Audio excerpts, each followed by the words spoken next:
Veloce. Sì, dai. Ciao ciao.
già. Adesso non so se è girato così, aspetta, è così. Ecco, quindi l'Enrica va lì.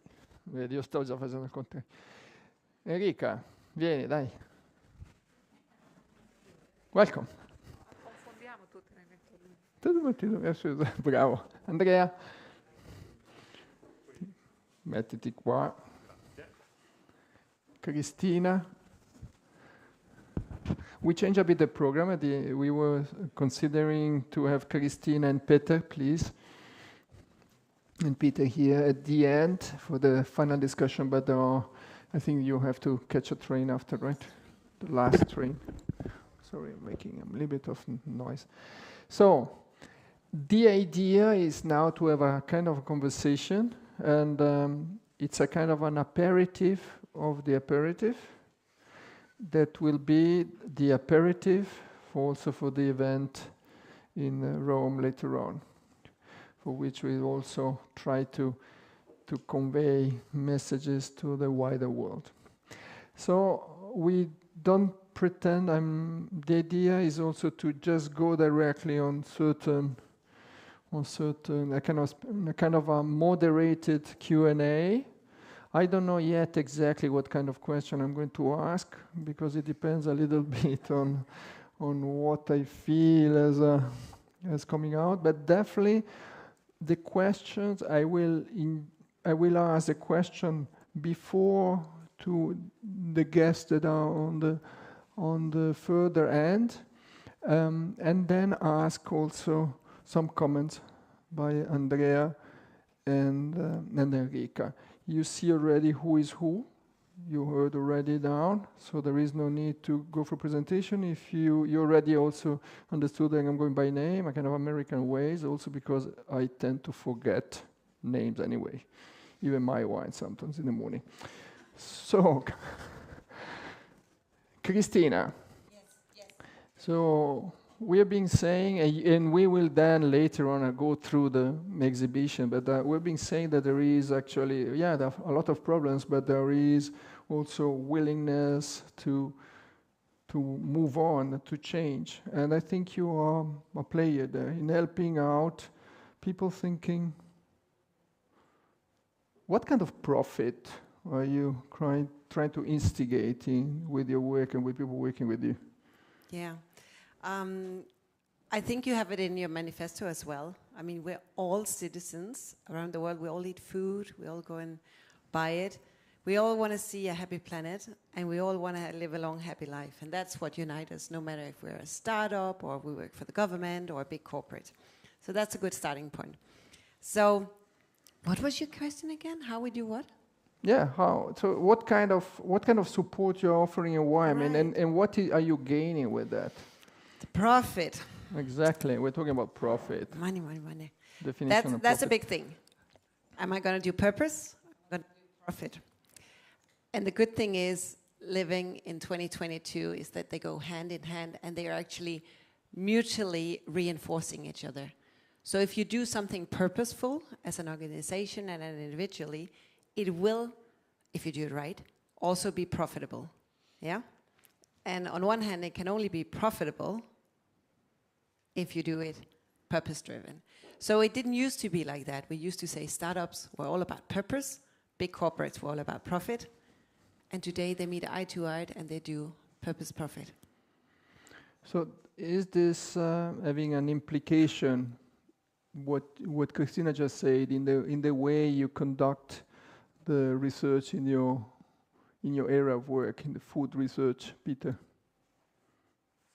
First of all, thanks a lot for inviting us being here. I think first of all, we are not a research organization. So our job is basically to bring research and companies together. If you think about all the problems what we have ahead, there are a lot of different things required for them to solve those. We heard about enabling IT solutions, bringing IT technology to society, so to give you power also, to have it as a democratic element. And that already is an innovation, or what we talk about here. So there was also some research required. And that is the key thing what drives us basically, to trigger new ideas, to turn those ideas also into innovative projects and to find the right partners, the right experts, like for example at CERN, a lot of experts there, to make these technologies happen. But it's only one part. You need also the companies like Christina mentioned. We need to have the startups, the young entrepreneurs, we have a lot of here, who do things different. But we need also large companies to have the lever to achieve the greater change. So, and we bring all these parties together to turn ideas into innovations, into successful applications. So I think this works perfectly hand in hand. So are we talking about another kind of almost a business model in a certain way, in which you're saying, you use the term purpose, and I think you did on purpose somehow. I mean, purpose can only survive a certain time, then you're bankruptcy, and then you cannot drive your purpose. When it comes to Swiss Food and Nutrition Valley and also Swiss Food Research, we're not there to make money. I mean, we're not for profit. We're there to make innovation happen and combat the challenges out there. But the companies, if we look at our members, we have cantons, we have all these different players. And yes, a part of their agenda is to make profit. And as I said, it needs to go hand in hand with the purpose, because otherwise it has an expiry date. And it is possible because the consumers love their planet, they love their lives, they love their neighbors. So everybody wants to see this happening, and that's why it's the best time to do it now. And even, Mother Nature is applauding for this event today and giving the well-needed rain and loud thunders. So I think, the stars are there for it. So this was a message. So Andrea, did you have anything to do with this message? What I mean by this is the fact that you're having a food policy in the city. What does it mean concretely for those kind of, in order to make sure that you can have these two first intervention to make sense, both for you, but also for those the young ones that would like to engage in some new kind of activities? Yes, I think that is more or less the same approach, because as you're not willing with profit, you are facilitating the enabling of all the actors to doing their activities. And more or less is the same for the city. So a city with a food policy, a mature food policies, is working to innovate its food system by engaging all of the different partners that are from public sector, so all the department of a municipality, or the municipal authority, municipal agencies for municipalities. Some cities are managing school canteens with in-house companies like Milan. Some others are managing other in-house companies for the wholesale markets, again like Milan, like Barcelona, like Rotterdam, and so on. And so working to move all the public sector towards more sustainable goals on food system is one of the main efforts that we need to start with. Then engaging all the other actors. So we are becoming, after years, a platform for actors that want to innovate urban food system, because in urban food system we are all together and closer. Yes. Sorry. Next panel. I'm joking. No, not next Sorry, panel, next speaker. Next speaker, sorry. And so, but the main effort to implement a food policy is to define a goals. So our city council approve 5 different priorities to our food policies, and then organize the effort of different actors towards that kind of goals. But concretely speaking, if I don't know, there are cities like somebody told me, I don't know if it's true or not, because but they told me that in Rome, for instance, you see still a big number of retailers, and the linkage with routine in food, retailers and production, that is actually linked also to normative aspect. That actually in certain area of the cities they simply not allow to have a big I don't know, wholesaling retailing company that takes it all. Is something that you're interfering in that? Yeah, depend from the scale. So it's a topic of scale. That one. Oh, yeah. It's a topic of scale. Trying to be able to understand your local food system, because if you have a food policy, so a policy, an intentionality to the food system, first of all you need to understand your food system, because until now the food policies, the food system are not in the soul of a municipality because are managing from national government with agricultural ministry, from regional authority. In Europe, the common agricultural policies are a topic of European Union and managing by regional authorities, so not from local authorities, so not from municipalities. Okay, but then what can you do? But then you can, truly, but then at local level, you can try to innovate your services based on food. For instance, school canteens. In Milan, we have 85,000 children eat daily in a school canteen that is managed from the municipality. Okay. So we transform their diets by moving toward more plant-based food. And by doing this, we reduce in 5 years the 20% of CO2 emission of our public food procurement. Okay, so we are talking about system. So I'm stopping you here to get Enrica. Is this something that you, in your both this life but also in your previous life, as when you were working as in charge of the IT of the World Food Program as well, they sound this familiar in a certain way? That when we're talking about the responsibilities, not the municipalities, the regional, central government, and so on, what would be your, and then trying to link it also to your current work? Can I not answer this question? Yeah, I you can. I have another thing more interesting to talk about. Go ahead. Which is... This is the reason why you came here now, anyway. Because actually, listening to you two, something came to me, and I'm sure the deputy mayor will know the speed, this adiabatic process that you're going very slow.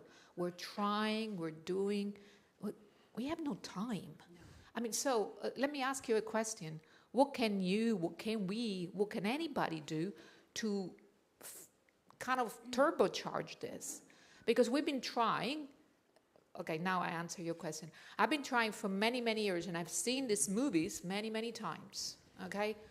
Filled with great intentions of a lot of very good research that doesn't find the application because governance is not conducive, because funding is not there, because the multilateral organizations still tend to work in a very, traditional, I don't want to say archaic, but traditional way. Archaic is fine. Archaic way. Fine. So for me, the challenge is these are all great intentions, and I love it. The fact is, I've seen this movie before. So how do we fast forward it to actually come to change at scale? Peter, you were nodding. I mean, I saw you. So, do you think I have the answer? I don't know if you have the answer, but you were nodding at least to the question. So maybe you have a bit if I would have the answer, I would be a hero. So I think you're a hero anyway, in a way. It's rather complicated, of course, and has a lot to do with our culture, with our political system, with our cultural system. Of course, if you would like to have things implemented on a very, very short time scale, we all know how this could work, but there is a downside to it, or there's a price tag to it. This means you need to have another political system. And the question is, do you want to have that, yes or no? But probably we all don't want to have that, these type of systems. So, and probably the answer is we have to work at multiple frontiers. So we have to work on the political side, we have to work on the societal side, we have to work, and here I think comes a very speedy element. That's with the next generation. Yeah. I think that is the most speediest element what we could have, because you can only win. There is nothing, let's say, nothing to lose, because you don't have a lot of assets being built up. All companies, all organizations have built up a lot of assets. They have a lot to lose in this change process, and we talk about a change process.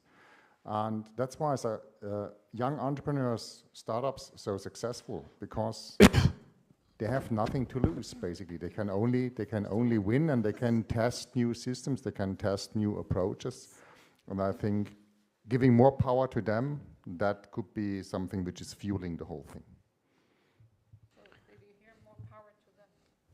Yeah, but this is the reason why also we're going to have an exhibition there to get there. But yeah. You're really mean to me today. So can you answer? If I can add, yes. And I think that is probably a perfect example with the food policy what you have in Milano here.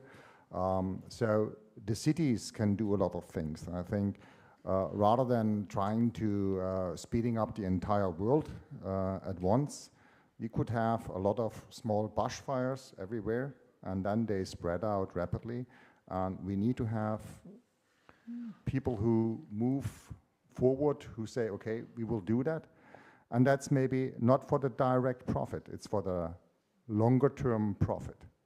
And the profit is that we save our world, that we change the system. That's the profit what we have, that's the payback what we gain. So when you're saying that the municipality, I see you, Cristina, when we say the municipalities play a major role, are you intrinsically saying that we're talking about the driving force of the consumption? Because in the food system of the past, we are coming from an area where actually it was the production and the productive mechanisms were imposing, defining basically, then through marketing, through whatever is needed, the consumption habit of people.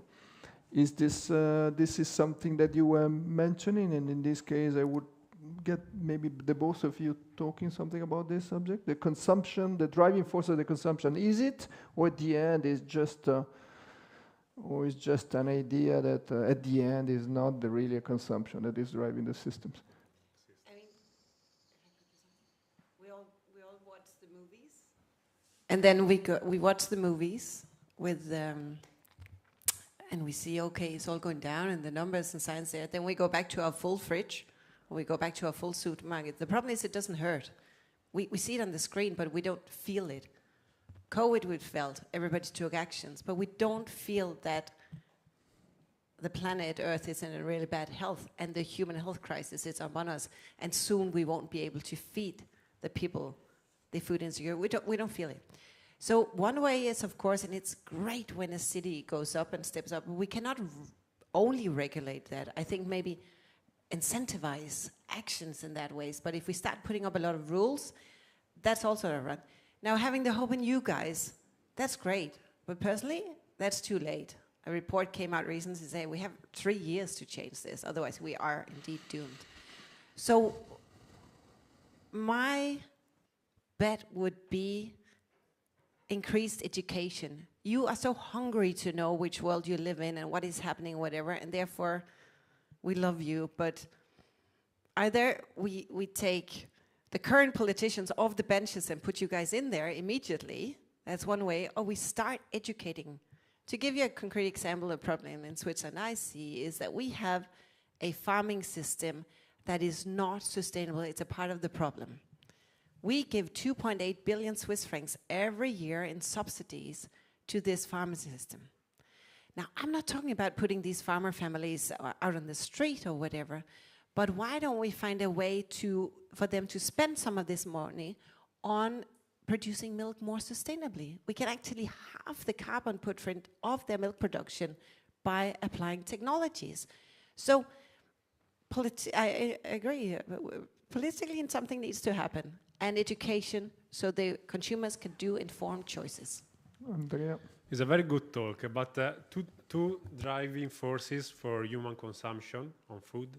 First one are individuals. So all of us take each day 225 food choices. I do breakfast or I don't do breakfast. I eat coffee, sugar, no sugar, one type of sugar, another kind of sugar. So in each days are 2025.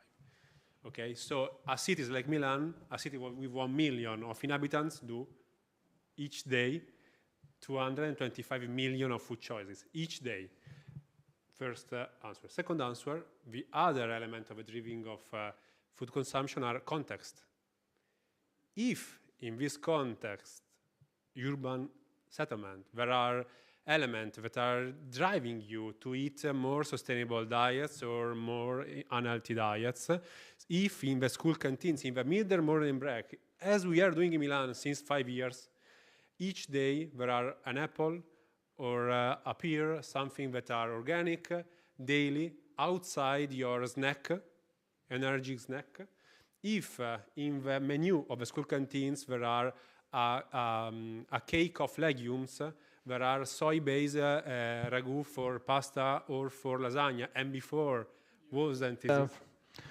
Yes, you're right. May I just have a link, Peter? If you would have to enter into a partnership with the City of Milan in relation to the food policy or food activities, what intuitively would like to focus on? What would like to focus in this partnership among the two?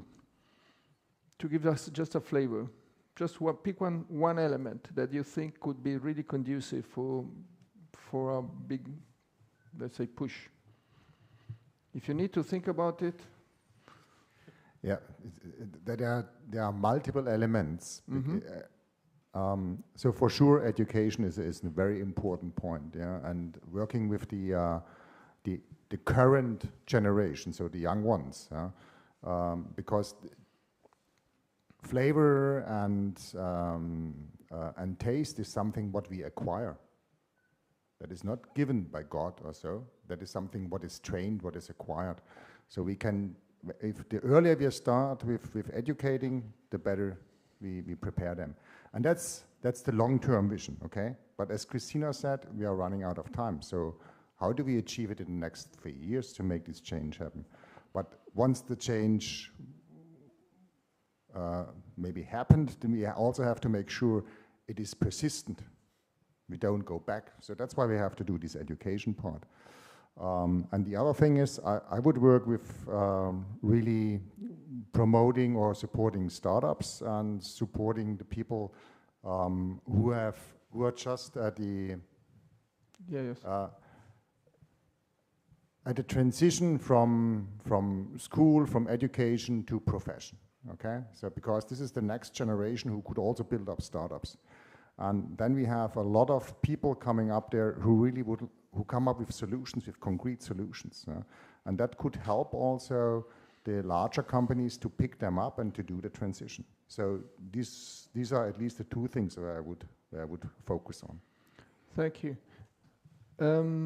Last, maybe because then we will have to turn to the next, to rotate, as I said, we have just a kind of constraint in time.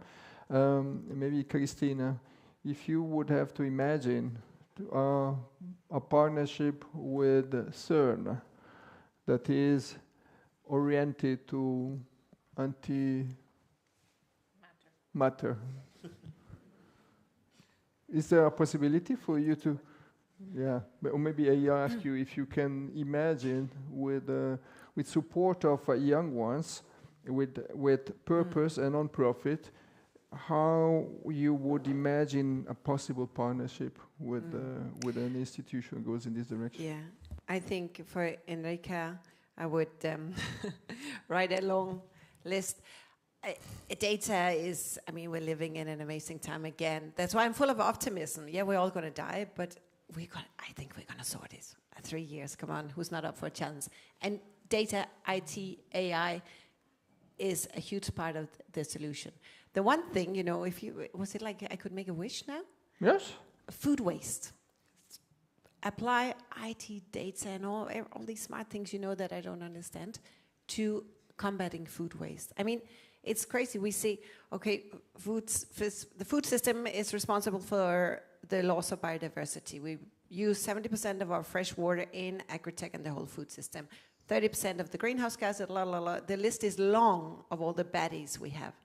Now, by wasting 30% of our food, and I'm talking about food waste, not lost here, but food waste, we would automatically solve a great majority of all these problems. So can you do that? Tomorrow? Yeah. Yesterday. Yesterday. 3 years. I think food, do we have to change? Because food waste, I'm not sure is a technology problem. Food storage, food preservation, transport, logistics, just in time, there is a lot there that data and analytics can help. I think in food waste is mostly a matter of culture, is a matter of technology is only for better preservations maybe, but in the end, I think that choices going back to 225 choices, one of them should be to maybe buy, now it's becoming, more fashionable, for example, to buy what my daughter goes and buy food, what she calls in death row. So it's like stuff that is about to expire, nobody wants to touch because it's like a little bit, not perfect, but that would go to waste otherwise. So what can we do? There are restaurants in Holland, which I thought it was amazing, that actually every day you go there and you don't know what you're gonna eat, because actually the people go and shop for stuff that is about to expire, and they cook whatever is there. So they're part of the solution. So I think that there are creative ways in which we can empower people to understand. So education about, that it's okay if an apple is like it doesn't look perfect. Actually, it tastes even better. And to change some of their choices, influence some of our choices. So maybe given the children stuff, I used to eat apples that had worms inside because my dad was a bioagriculturalist. Full of protein. And that's what my dad used to say, because I used to eat the apple and see the little worm come out. I said, yuck. And he used to say, but this is great because he also eat proteins in the meantime. And then the kid would say, proteins? What is he talking about? And now we're eating insects, right? So he knew already at the time. So I'm afraid I don't have the silver bullet, but I think we all have it in our hands. I'll just give it to you very briefly, be more concrete. You develop a device that we all put in our bin in our households with photo recognition measures, and we print out our greenhouse gas emission impact of what we got through your collective data. That is the thing. Thanks. Very practical. Can we maybe, if you don't mind, we change couple and then who is next? No, you cannot choose. Sorry, I'm choosing, madam. Even me choosing. We have who is coming back. But you could anyway. We will have the conversation later.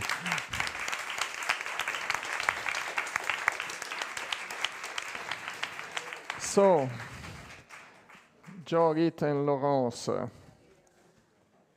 Oops. So actually, you did a good choice, because with Jorgit we go ahead with some of the elements. We've been talking about there are some things that data can do, but there is something that is related also to choices actually. So if you would like to continue, because she was also challenging with the Dutch restaurants and so on. So what would be your warming up entry?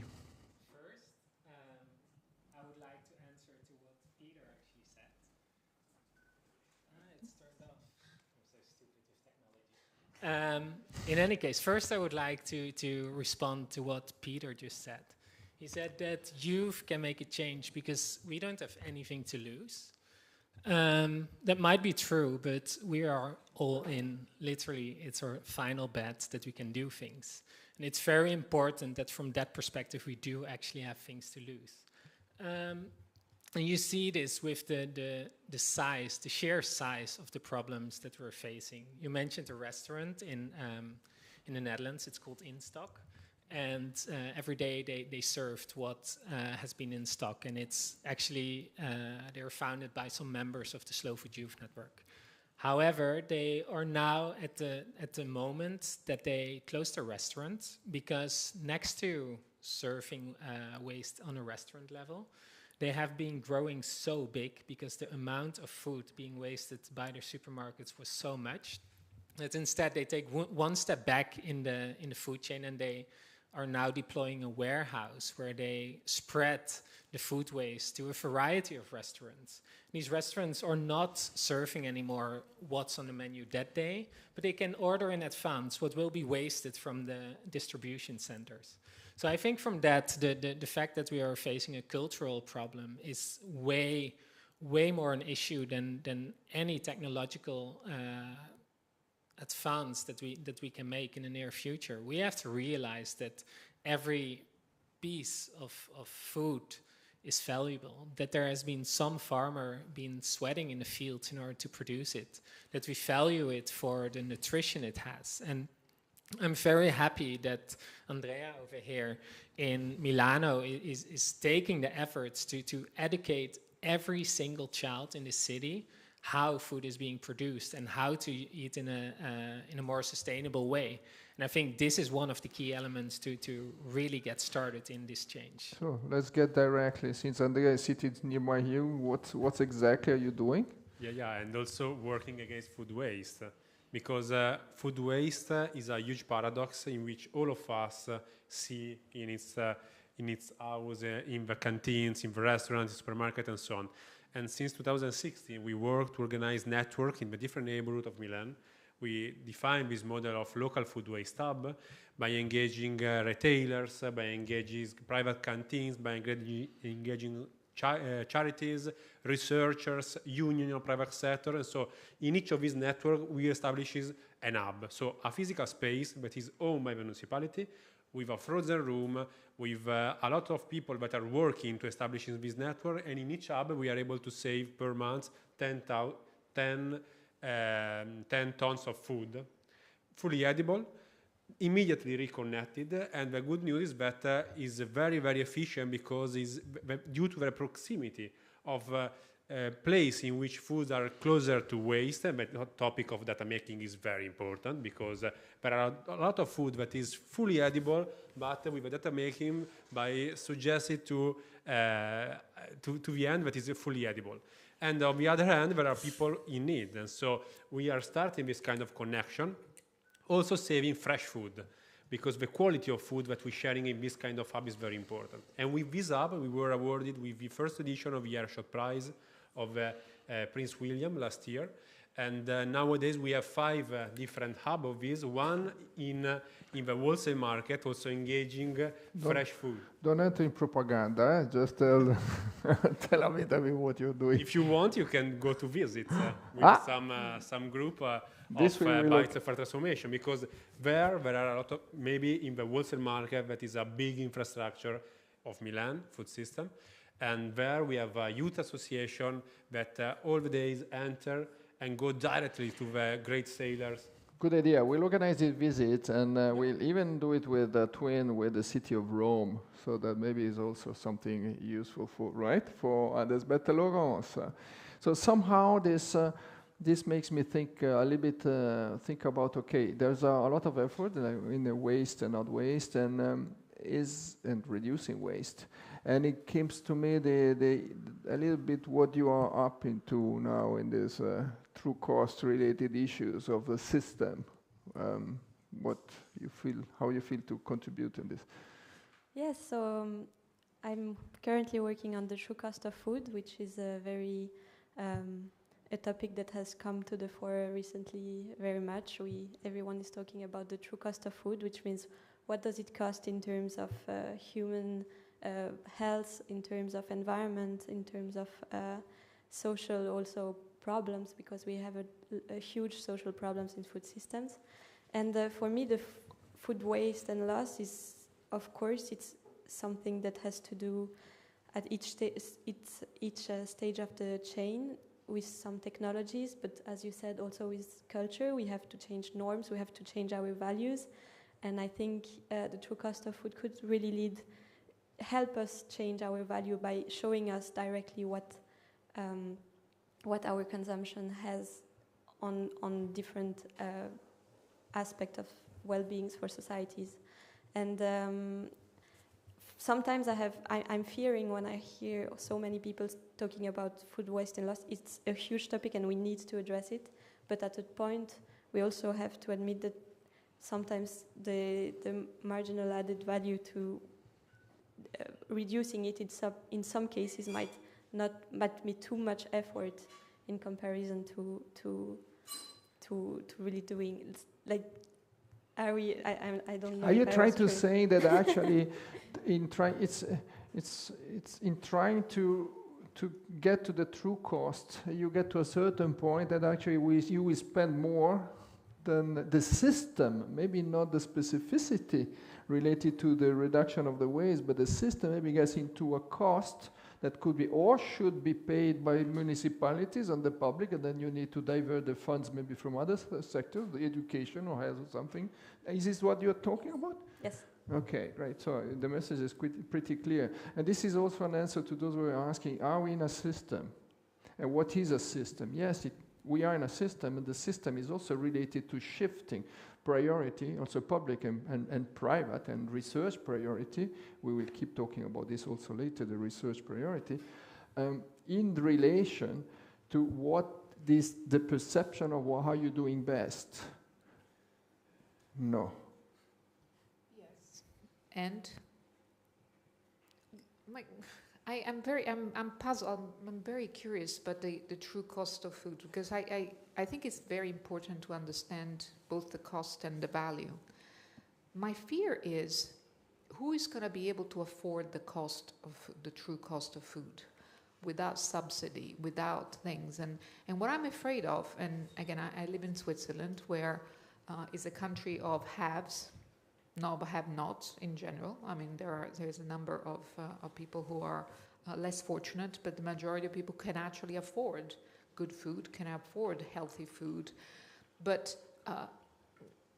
what is the risk? What is the other side of the coin of actually understanding the true cost? Isn't that a bit scary? Or should that be a trigger for actually a systemic change for affordability? Because that's access, accessibility, affordability is very linked to really not creating a new cadre of poor, of people, or people who don't have. And sometimes poor food choices are driven by the fact that bad food is less costly. So the true cost is also a bit of a difficult conversations when we talk about people who can't afford food, isn't it? This was not your question, was it? It's fine, because it keeps going, the discussion, in a way that Jogit, I saw his... I'm super happy to respond. No, I absolutely agree that we have to watch out that good food is accessible for everyone, that everyone has the right to a good plate and a good, nutritious plate. And having a diet which is based on the true cost of food doesn't mean that we reduce the amount of options that people have in order to have food on their plate, but it will mean a shift in what's on their plate. And it will mean that there is more plant-based proteins on our plate. It will mean that we start eating more seasonal. It will mean that we start eating more local, and there's nothing wrong with that.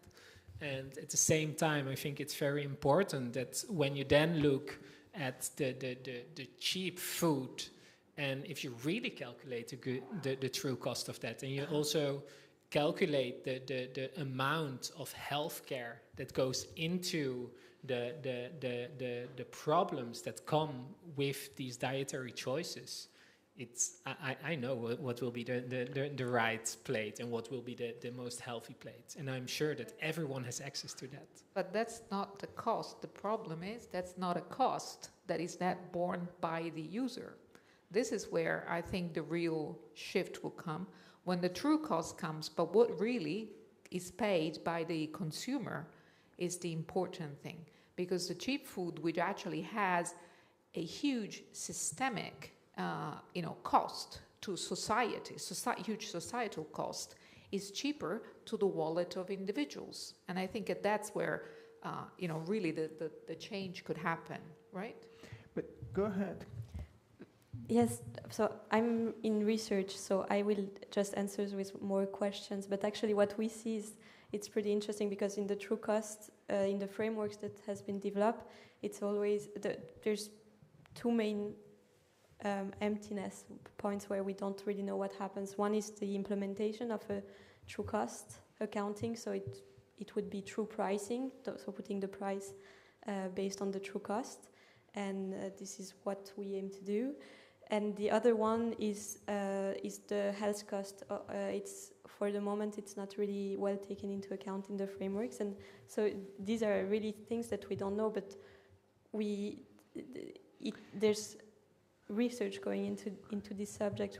There's will to understand how the public sector can get involved, because right now the public sector is very much involved into food systems, but in a sectoral way. So it means that we have agricultural subsidies, etc. Not very. No, go ahead. That are not very coordinated. So we need the true cost could help also find entry points to approach food systems in a coordinated way and say, okay, actually we subsidize we we subsidize this kind of food, which means what does it mean on the production side, etc. And at the end, it would also go into the direction of considering food as a human rights, which is in the Human Rights Declaration, but for the moment, not really, because let me come back. Let me come back to the point of the true cost, true values, because as we're treating as if they were the same thing. And you gave me a kind of a leeway, because you say, okay, considering the cost related to health. And what about consider it in terms of value, so the positive side in relation to health instead of the negative side? And this could be maybe this could be an element that triggers, and this is a little bit the discussion about the public role. It's and something when you come with education, but we also come with something that is indicating you that actually you could look in a positive manner and there see somehow the intervention of the public and not just having the consumer having to bear the change with paying all the full price of a change that is not so obvious to make, right? Does it make sense? Super sense. It's also a topic of designing the co-benefit of these efforts. Okay. So there are cities like Seattle that are doing food vouchers for those in needs, and per each in neighborhoods that are in the center of food deserts, and to support their good food choices, they are trying to doubling the voucher when they buy from farmer markets. And so there are other kind of co-benefit. From one side, subsidize people in needs. On the other hand, having food markets in that specific neighborhood. On the other hand, establishing and maintaining and strengthening by this kind of subsidies. And at the end, the people have a doubling of the dollars for their food vouchers. There are examples on this in different US cities, and also we are trying to do with some cities like Birmingham, like Milan, like Bordeaux, if we are able to replicate that specific kind of model, because in one measure, fighting food poverty, you are able to maintain also other kind of co-benefit for the cities. Thanks. Time is passing by very fast, I indicated me, so unless there is a very burning, we change again, and then we go a little bit into the granularity of the other side, because usually when we spoke about food, we speak tendentially about production. This time we spend a lot of time mostly on consumption, basically, and from there deriving maybe the production. Let's see to continue maybe with the next part of the panel to continue this conversation. We just continue going on that, and thank you for the intervention. And again, Ricardo and Rael, if you can join, I don't know which side. Anyway, you realize Ricardo and Rael. So even if it's maybe turned, it doesn't make. It's not a big problem. Please take it. And again, just a reminder. Again, this conversation is just an aperitif of a conversation you will have with the panelists during the aperitif and after, because these are people that have a lot to say. All of them, they're coming here. The point is that we don't have the time to bring everything out. Okay, let's. Okay, it's fine. I start with you, Ricardo. So when you see, okay, you listen about the consumption, and we're talking about the food, cheap or not cheap, and you that you're from the production side, how this discussion would have or would influence the way you run your activity. I mean, in the change, because you told me that you went through a change recently, and maybe if you can share with us what made you change and what kind of a change you brought in makes a link. It's an honor for me to be here to talk to the people about my reality, my farm. In 2020, I decided to change the final client of my products. Before 2020, I sold all my products to the to the supermarket, but the price that they pay me wasn't enough to sustain my farm. And your farm is about, by the way? Sorry? What are you producing? We produce meat and cereals. Okay, Yeah. go ahead. In 2020, in the middle of the pandemic lockdown, we decided to change completely, and we was trying, and we trying also now to sell our product to the customer, the final customer, the private people who go to the supermarket. Then we want to change their way of looking food. Mm-hmm. So we have the desire, we had, and now we also have now the desire to handshake the hand of the customers, because we want to tell them the real value of our products. I speak like a farmer, and I know what really there are beyond a product. Yep. There are a lot of work. Also, thanks to technology, the technology is how you can say simplify our work, but we have to do a lot of more to make your ends meet, to make this functioning at the end, to make it sustainable, including financially. In my farm, for example, I started 2 years ago a lot of process to create a more sustainable food system. Yes. For example, I start from the countryside by introducing new method of irrigation in order to reduce the waste of water. Then I pass to the barn of the animal, we change the nutrition of the animal in order to reduce the waste of food or animal food. And this implies a change. You had to invest financially in this change, or is just like this? Yeah, a lot of money. And now on, we want to increase this changement of our farm. We would like to introduce the new robotic system to feed the animal in order to reduce the pollution of our machinery and increase the quality and the efficiency of our food for the animal. Okay, so basically the message is here is that it's not so obvious to change. You are running an activity that has a huge amount of investment that is there.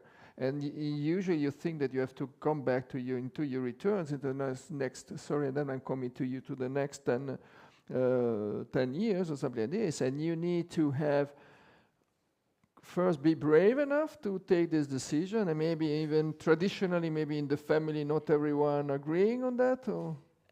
My family, my father and my uncle was the director of the farm.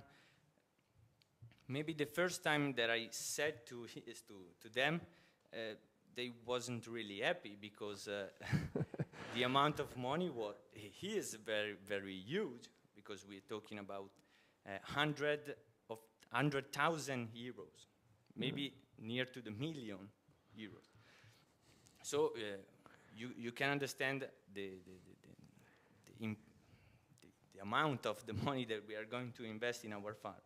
But I think that this investment allow us to increase the sustainability and the quality of our products, and I think that the final customer will understand our investment. Thank you. Andrea, speaking about the final customer, so again, is the citizens are staying that are living in your municipality.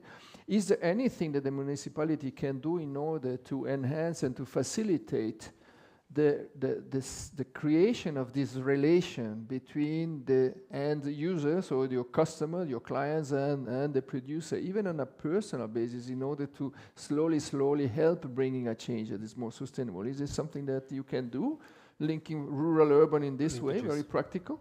Yeah, indeed. So we have 5 agricultural districts that engage 180 farmers in the metropolitan area of Milan, in the Southern Agricultural Park of Milan. Some of those are from Coldiretti, the union of Riccardo. And within these districts, we are trying to co-share this kind of investment. So we have done a lot of investment in the rice, short supply chains, and nowadays all the school canteens are feeding by rice producing by 2 farms in the boundary of Milan, again from Coldiretti, and is one story. On the other hand, we try to scaling up this kind of pilot, because it was a pilot, because from Italia, no, we cannot go outside the national code of public procurement. But we discovered a small article within a legislation that allowing us to do. Our national authority for anti-corruption go in our offices to do some inspection and so on, and we share that all of the practices was on the transparency. We have a national law that allowing us to work with these agricultural districts, and so they do, okay, you can do. And what we do after, we scaling up with short supply chains for rice, also in other 90 short supply chains, by co-sharing the investment in greenhouses and so on. And so we are trying to piloting also for legumes that in our countryside are very complicated to produce in the Milan. But activities like this. On the other hand, we can exploit the power of public procurement. We buy each year 8,000 of tons of food, and we are trying to shorten in these short supply chains. If they are organic, we can do. If they aren't organic, by law, we cannot do. Okay. And so we are in the phase of working with this agricultural district to these short supply chains. So that's quite interesting, because in the past they would not be so. This kind of interaction between who is producing and who is consuming via municipalities, they would not exist so in this way in the past. By the way, I think we will send you. We'll ask.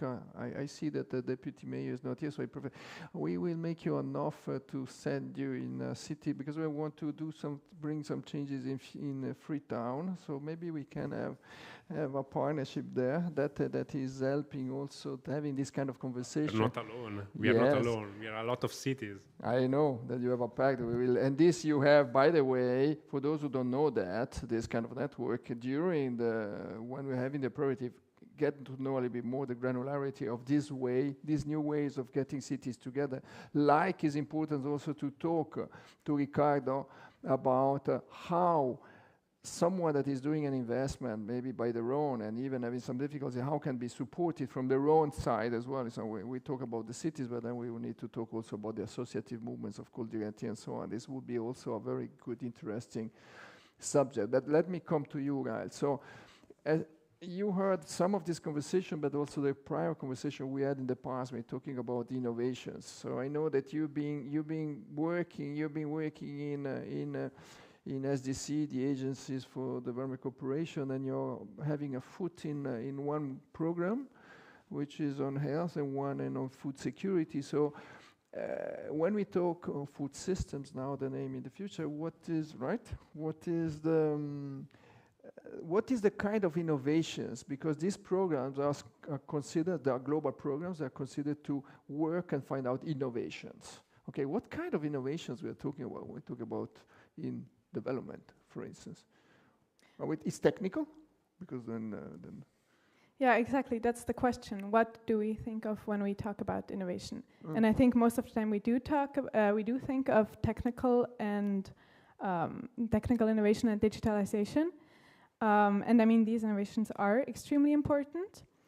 But then I think one of the big questions is also, and especially for us at SDC, we are mainly working in lower and middle income countries.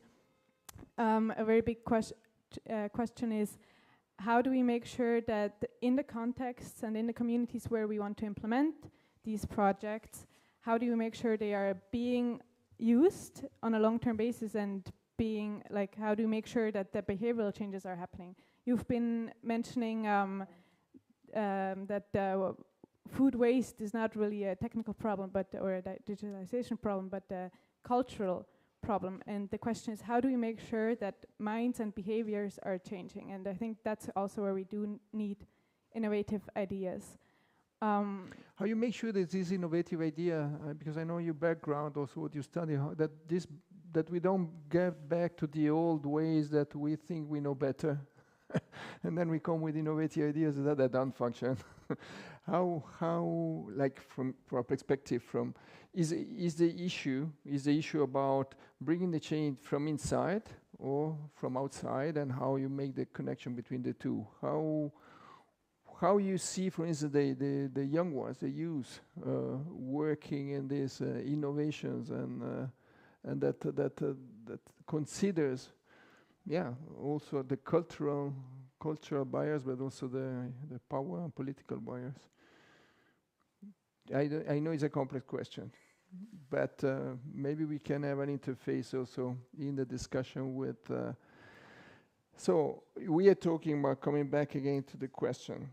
So we are saying that we need to bring some cultural as well change, some behavior. It is not easy, and it's not just by technology, it's not by proposing a good new technique, but how you can make this happen in both on a cultural environment that maybe is not conducive, but also for other reasons not conducive for a change.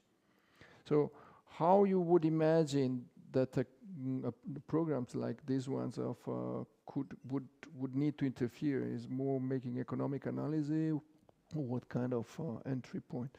With a link to youth, you mean? Yes, to youth. Yeah. So, I mean, I think there's many aspects that we need to improve to engage youth more.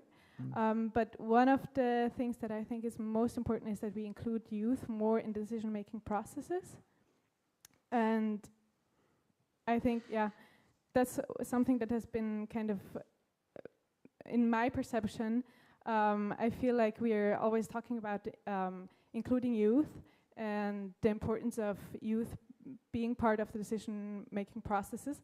But then I feel like, or I've experienced that at events and at forums, we're oftentimes like this one? Yeah. Go ahead. I'm not talking about this one, but specifically, but we are kind of, we do have sessions for youth, but sometimes they're pushed to like the most unattractive time slots, or I don't know, some kind of side event on the second floor during a coffee break where everyone is lingering around on the first floor having a coffee, and not really that attractive slots. And I mean, what are we showing youth or young people that are by this? Okay, so am I right if I say you're basically the image of how really to take serious the fact that you're coming with ideas and with even strong ideas? How can the systems, whether it is in here or in developing countries, how can this be taken seriously? It goes to your discussion within the family about initially the decision to make an investment or not, but then it gets into the system. Enrica, in your experience, you... Not so young anymore. No, but... once young. I think there are two parts to your question, if I may say. One is who makes the decision about innovation, and then how do we include the youth?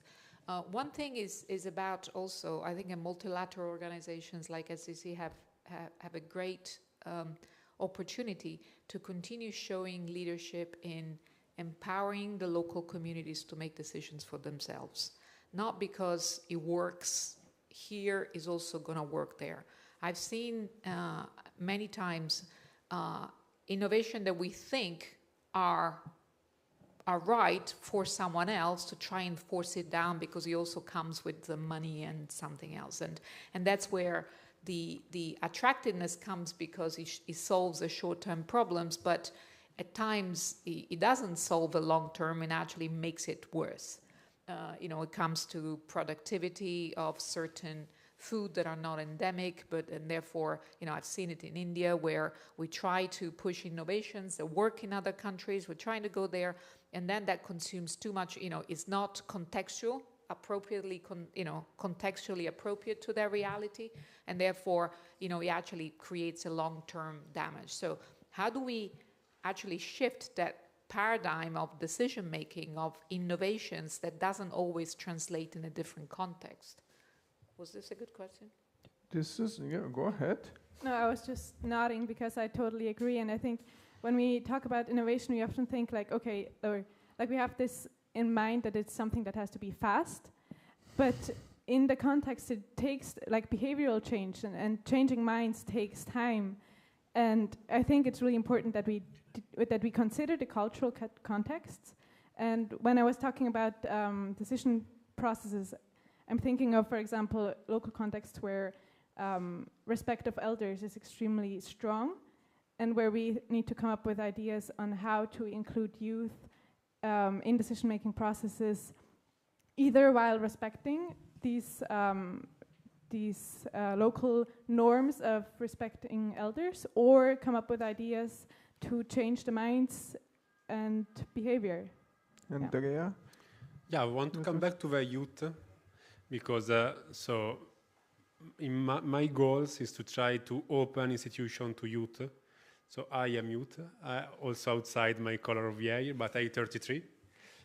So I think that we can, I have a lot of colleagues of mine that are under 25 years old in the municipality of Milan, in the food policy department, and also in other European cities, in Bordeaux, again, in Barcelona, in Valencia. There are people under 35 that are within the food policy area. And in this kind of offices, it's more easy to find youth engagement because youth are more systemic. This kind of complexity need to be tackled with a new approach on this way. And maybe we can do a challenge with you.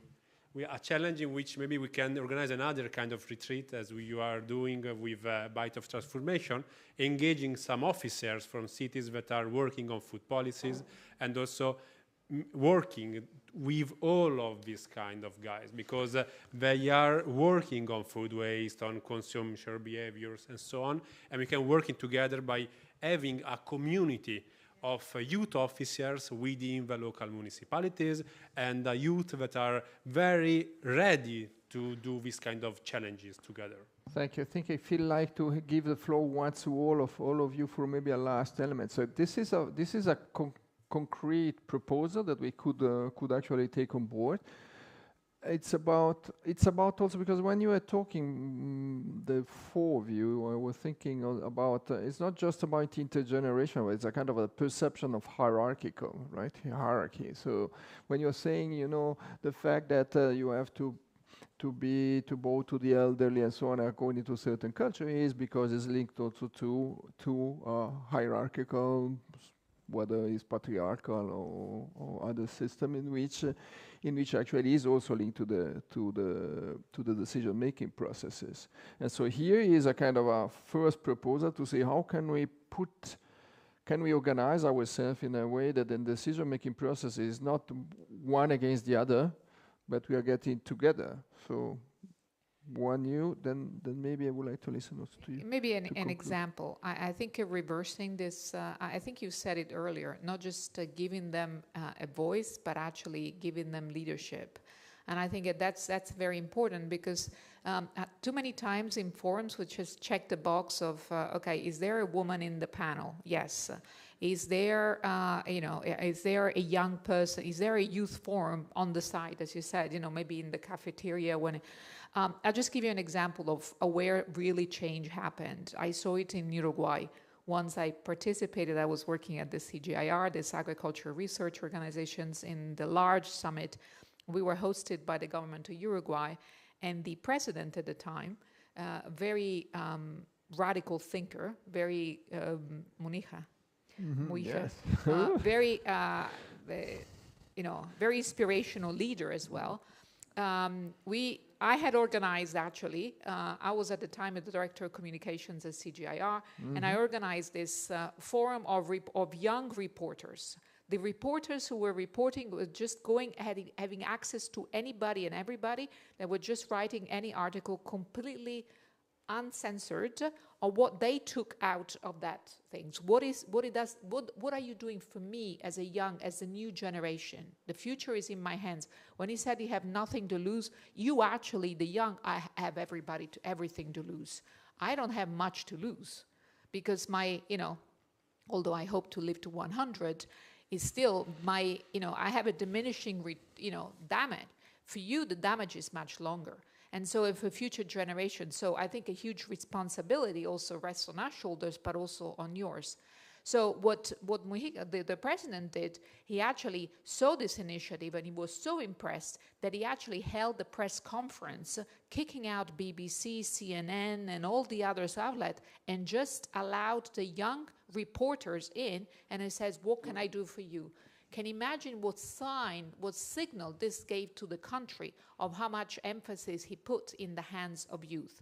So sometimes creating these communities, having these events is extremely important, but we need leaders with the courage of actually putting into actions the recommendations that you make. Thanks. And maybe to you, because this also practice in the way you organize also with Coldiretti. I mean, I participated to the Oscar Green. And there are other initiatives. This sounds to me something that is... Yeah. Oscar Green is an event organized by Coldiretti Giovani Impresa that is a sector of the young farmers inside Coldiretti. And Coldiretti is trying to award the young farmers that create an innovative solution for problem in the countryside, but also in the cities. They trying to award the creativity of young farmers. And I think this project must be expanded to the maybe food policy or maybe the public administration that government that rule our society. So I think that the policy must believe in the young farmer or maybe in the young people work. So it's leading by example and at the same time give the space for this to happen. But then it implies also closing the loop, right? In which is not just, because if not we end up what Rael was saying. So it's not that you get a prize for having done very nice good, but actually this implies that your activities are then changing the behavior of your institution that moves in towards multifunctionality of agriculture and so on. This is the point, right? Okay. So this is a third element that we have been hearing.